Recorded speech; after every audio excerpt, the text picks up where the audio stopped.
দর্শক, আজকে শুক্রবার পবিত্র জুম্মার নামাজ পড়ে আমরা বন্ধু বান্ধব মিলে সিদ্ধান্ত হলো যে আমরা পিকনিক করে খাবো।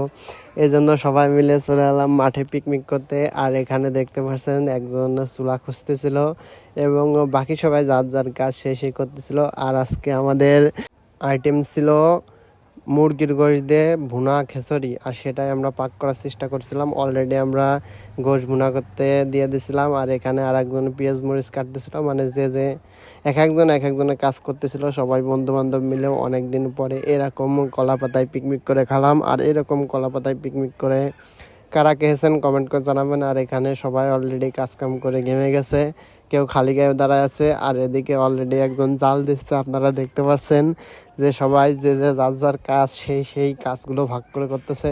যেহেতু প্রতি শুক্রবার নিয়ত আমি একটা ভিডিও ছাড়ি, আর আজকে আমার ছাড়া মতো সেরকম কোনো ভিডিও নেই, তাই মনে হলো বন্ধু বান্ধব নিয়ে পিকনিক করতে যাই এবং পিকনিক করে ছোট্ট একটা মিনি ব্লগ করে আপনাদেরকে আমি দেখাবো। সেই জন্যই আজকে মূল আমাদের পিকনিকের এই আইটেমটা করা।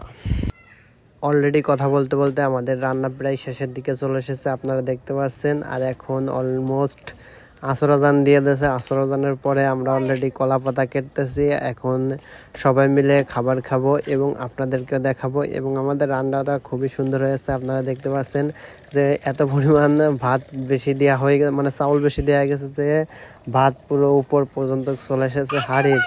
আর এখানে সবাই মিলে এখানে গল্প করতেছিল এবং সবাই আড্ডা দিচ্ছিলাম বন্ধু বান্ধব মিলে। সবার এই জিনিসটা খুবই ভালো লাগতেছিল এবং এখানে সবাই মিলে একসাথে কাজ করার মজা আলাদা। এবং বন্ধু বান্ধব মিলে এরকম পিকনিক কারা করেছেন কমেন্ট করে জানাবেন। আর বন্ধু বান্ধব মিলে একসাথে পিকনিক করার মজাই অন্য রকমের। আর গাইজ, যারা এখনো আমার এই চ্যানেলটি সাবস্ক্রাইব করেন তারা চ্যানেলটি সাবস্ক্রাইব করে দেবেন। আর পেজ থেকে যারা ভিডিও দেখছেন পেজটি ফলো করে একটি লাইক করে দেবেন। আর এখন আমাদের অলরেডি রান্না শেষ, আর এখন আমরা খাবার নিয়ে বসে গেছি, সবাই মিলে খাবো এবং খাই দেখবো যে খাবারটা কীরকম হয়েছে। আর এক কথায় খাবারটা মাশাআল্লাহ খুব সুন্দর হয়েছিল। যেহেতু খাবারটা আমি রাঁধছিলাম এই জন্য খুবই ভালো হয়েছিল এবং সবাই মিলে খাচ্ছিলাম কলা পাতায়। যেরকম ছোটোকালে কলা পাতায় ভাত খেতাম, ছোটোকালে অনেকে এরকম খেয়েছেন, সেরকম আমরা খাচ্ছিলাম, অনেক ভালোই লাগছিল।